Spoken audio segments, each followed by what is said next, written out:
Menjadi seorang tentara adalah salah satu cita-cita yang kerap dikatakan seorang anak saat masih kecil. Gambaran seseorang dengan seragam lengkap, berbadan tegap, dan bertugas menjaga keutuhan NKRI pasti terlihat sangat menarik bagi seorang anak. Bagi cukup banyak orang, impian menjadi tentara bisa terwujud jadi nyata. Seperti yang terjadi pada Komandan Batalion Infanteri Mekanis 201, Zaya Yuda, Letnan Kolonel Infanteri Muhammad Imam Gogora Aditya.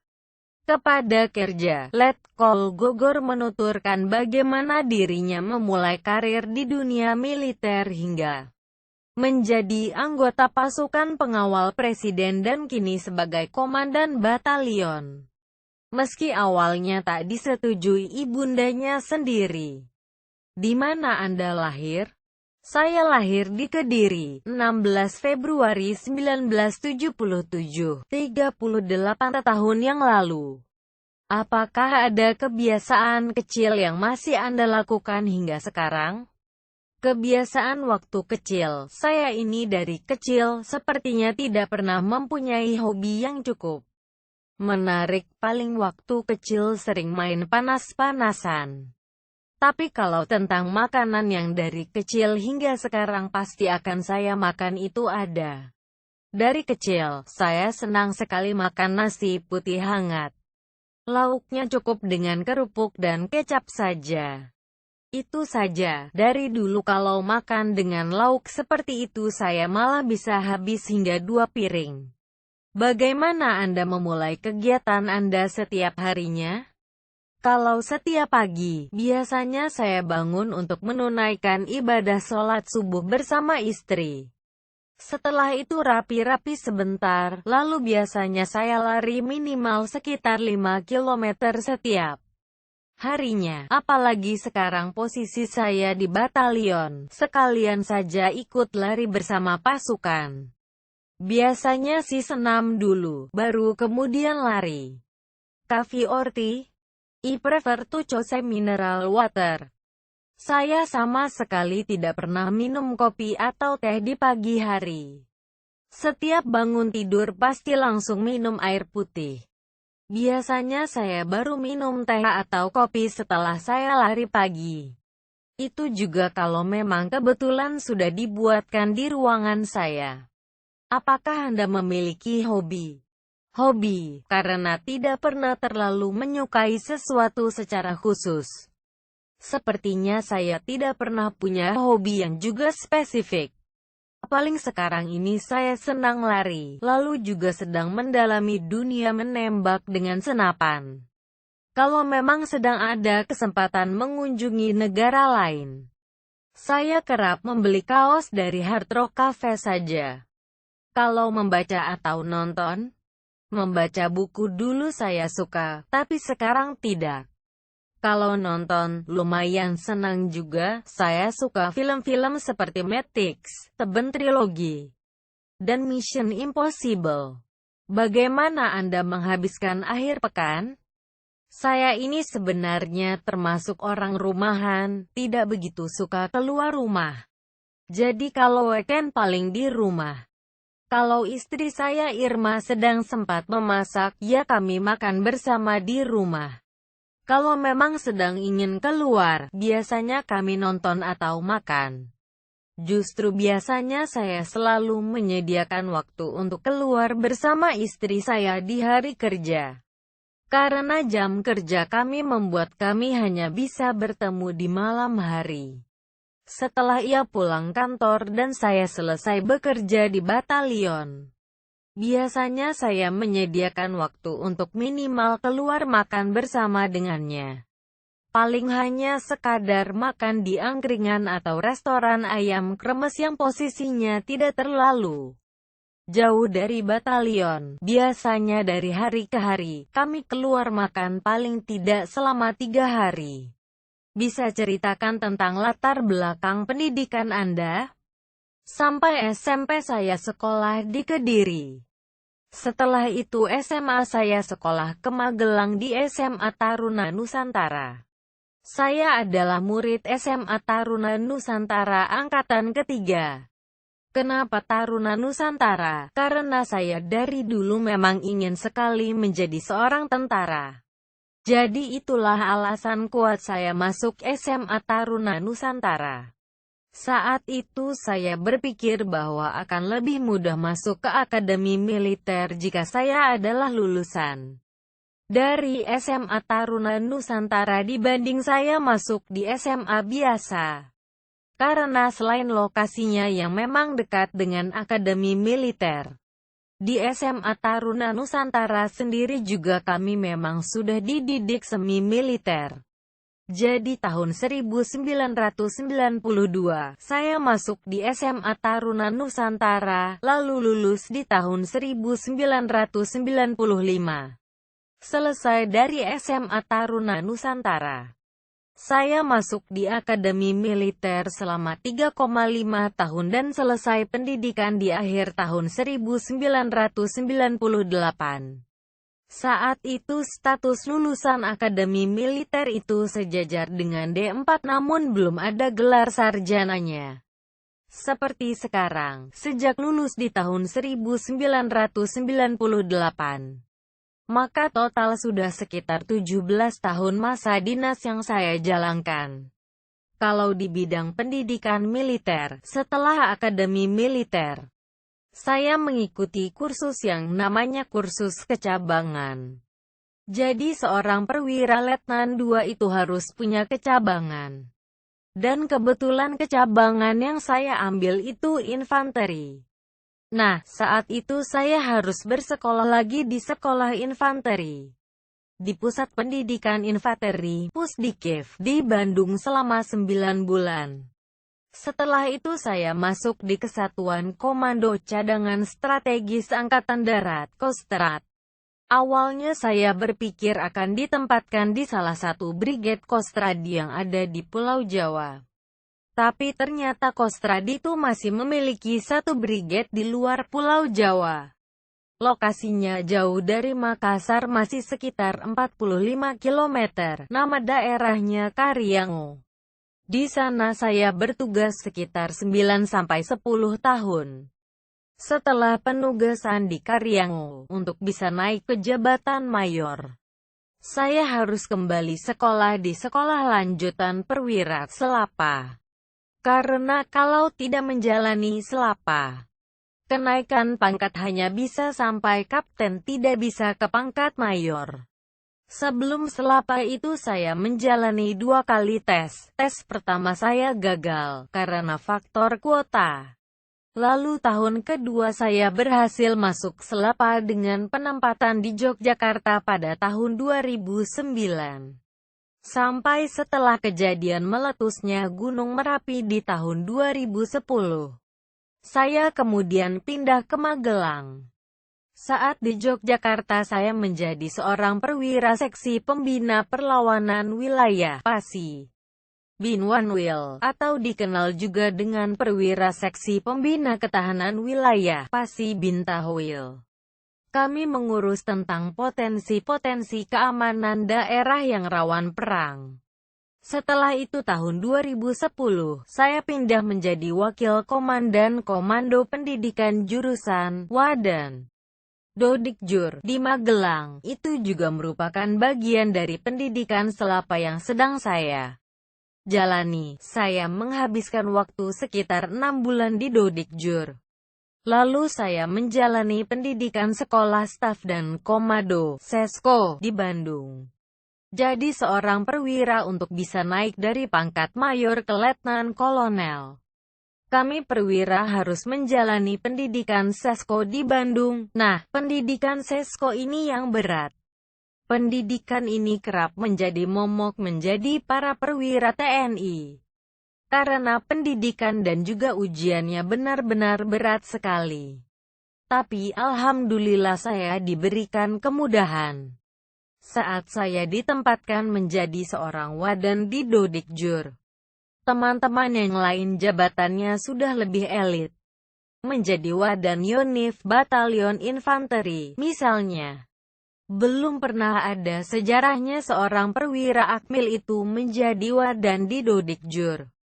Baru saya saja, ya mungkin karena menjadi seorang wadan Dodikjur itu dinilai kurang bergengsi. Tidak seperti wadan secaba, sekolah calon bintara, atau wadan secapa, sekolah calon perwira. Saya sempat berpikir kenapa tidak ada yang mau menjadi wadan di sana. Padahal di Dodikjur itu enak, saya memiliki waktu yang jauh lebih banyak untuk belajar. Waktu pembinaan fisik saya juga lebih banyak. Mungkin hal itu juga yang memudahkan saya melalui tes Sesko. Saya masuk di Sesko tahun 2011/2012, pendidikan selama 1 tahun. Lalu di akhir tahun 2012, saya ditarik masuk ke pasukan pengaman presiden, Paspamres. Kenapa saya bilang ditarik? Karena setelah menyelesaikan Sesko, saya memang belum mempunyai tujuan mau kemana. Tapi ternyata mantan komandan saya di Karyango mengajak saya masuk ke dalam Paspamres. Ya sudah, akhirnya saya masuk di Paspampres dari tahun 2012 hingga Juni 2015 lalu. Hampir 3 tahun dan melewati 2 masa pemerintahan yang berbeda. Bagaimana cerita tentang perjalanan karir Anda di Paspampres hingga akhirnya menjadi seorang komandan batalion? Awal bergabung di Paspampres itu saya menjadi seorang perwira bantuan Madya Staf Operasi Pabandia OP, yang tugasnya mengoperasionalkan seluruh kekuatan Paspampres. Baik dari Grup A untuk Presiden, Grup B untuk Wakil Presiden, Grup C untuk tamu-tamu negara, dan juga Grup D untuk para mantan Presiden dan Wakil Presiden. Jadi tim saya meramu semua kekuatan yang ada untuk operasional Paspamres. Dan Paspampres itu berbeda dengan satuan biasa. Paspampres adalah satuan yang operasionalnya berjalan setiap hari sepanjang tahun. Tugas utamanya yang mengamankan presiden dan wakil presiden. Termasuk saat ada konferensi tingkat tinggi yang berlangsung. Menjelang pemerintahan Pak SBY, Susilo Bambang Yudhoyono, selesai. Saya mendapatkan kesempatan ikut kursus komandan batalion, itu selama 1,5 bulan. Setelah selesai mengikuti pendidikan komandan batalion, saya ditempatkan di detasemen pengawalan pribadi, yang menempel langsung kepada presiden. Saya akhirnya menjadi komandan detasemen, dan di Grup A dan mundur dulu dari kesempatan menjadi seorang komandan batalion, dan yon. Padahal saat itu posisinya saya sudah siap menjadi seorang danyon. Sebenarnya secara karir, seorang dandon dan danyon itu berada di level yang sama. Tapi bagi seorang prajurit infanteri kalau belum menjadi komandan batalion rasanya ada yang kurang. Tapi saat itu saya merasa tidak ada salahnya juga saya menjadi seorang dandon sebelum menjadi danyon. Hitung-hitung juga menambah pengalaman saya. Penugasan terakhir saya dengan Pak SBY itu adalah rangkaian kunjungan ke Papua. Dari Papua lalu ke Timur Leste lanjut masuk ke BDF, Bali Demokrasi Forum.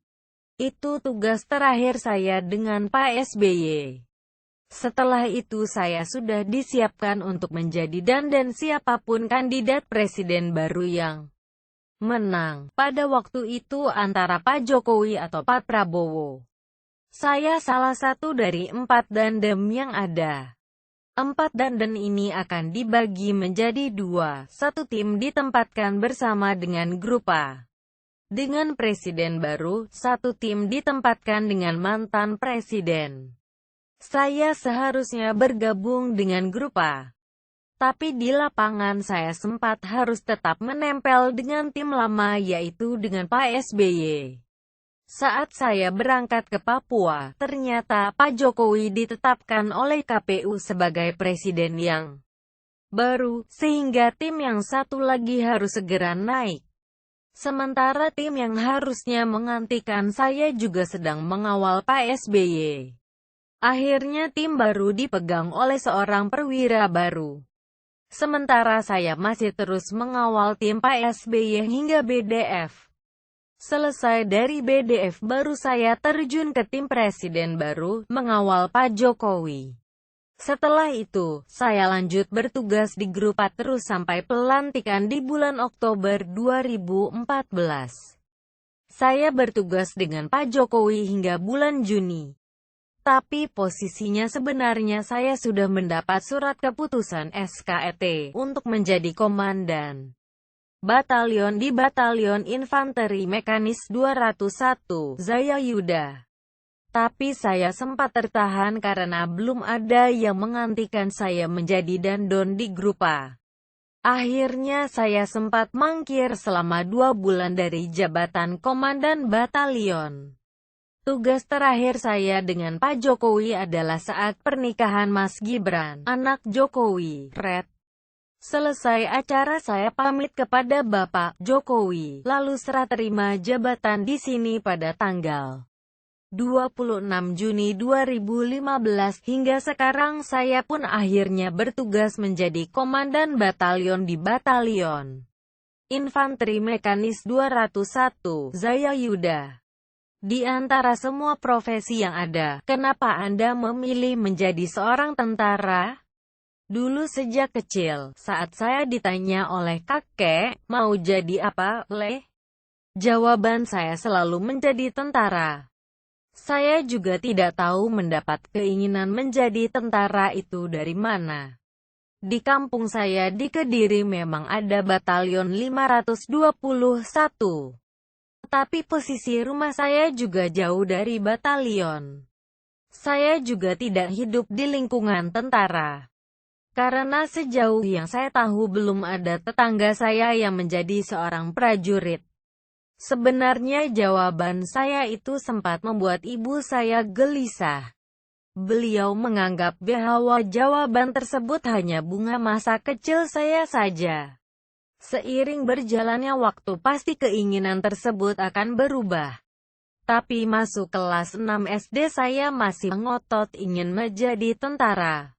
Saat saya masuk kelas 3 SMP saya mengetahui bahwa salah seorang kakak kelas saya ada yang masuk di SMA Taruna Nusantara. Itu semangat saya semakin menggebu-gebu. Kalau ada yang bertanya kenapa tentara bukan polisi, itu saya juga bingung karena dari awal saya mengatakan ingin menjadi tentara dan tahunya tentara itu ya angkatan darat. Sampai SMA saya sempat berubah ingin menjadi seorang pilot karena pada saat itu ada kakak kelas saya angkatan pertama di Taruna Nusantara yang diterima di Garuda Indonesia. Dia disekolahkan ke New Zealand. Hal itu menarik bagi saya. Namun rasanya memang bukan nasib saya menjadi seorang pilot. Saat saya sudah masuk tingkat 3 program Garuda Indonesia itu dipending. Akhirnya saya kembali ke tujuan awal saya menjadi seorang tentara. Saat itu saya sudah bisa melihat bahwa ada angkatan darat, angkatan laut, angkatan udara, dan akademi polisi. Saya sempat ingin menjadi seorang AU. Tapi ternyata disposisi yang diberikan kepada saya lebih berat ke angkatan darat. Ya sudah, akhirnya saya masuk di angkatan darat. Saya menjadi seorang tentara itu rasanya adalah perwujudan dari doa saya sejak kecil. Karena orang tua saya pada dasarnya tidak ada yang setuju saya menjadi tentara. Kalau begitu kondisinya, lalu bagaimana dukungan orang tua Anda terhadap karir Anda? Waktu akhirnya saya memutuskan untuk masuk di Taruna Nusantara. Orang tua saya sudah tidak setuju. Ibu saya bilang, sudah, SMA-nya di sini, Kediri saja, nanti baru kuliahnya di sana. Karena ibu saya tahu kalau sampai saya masuk di Taruna Nusantara pasti kelak saya akan menjadi seorang tentara. Ibu saya bahkan sampai tidak memberikan tanda tangannya di surat izin sekolah. Akhirnya nekat sampai saya palsukan. Setelah itu sebelum kegiatan belajar dimulai, ibu dan saya pun dipanggil ke sekolah. Pulang dari sana, hampir sebulan ibu tidak mau berbicara dengan saya. Sempat tidak mau saya antar jemput dari rumah ke apotek tempatnya bekerja. Sampai akhirnya ibu dimarahi oleh nenek. Nenek bilang, anak mau maju kok malah tidak didukung. Akhirnya saya pun mendapatkan restu dari ibu untuk bersekolah di Taruna Nusantara. Selesai menempuh pendidikan di Taruna Nusantara. Saat pengumuman kelulusan saya bilang lagi kepada ibu bahwa saya mau jadi tentara. Setelah itu kembali ibu tidak mau ngomong sama saya. Selesai masa basis 3 bulan, ibu datang ke lokasi pendidikan dan akhirnya beliau berkata, "Ya sudahlah, Lek, terserah kamu mau jadi apa." Akhirnya saya menjadi seorang tentara hingga sekarang.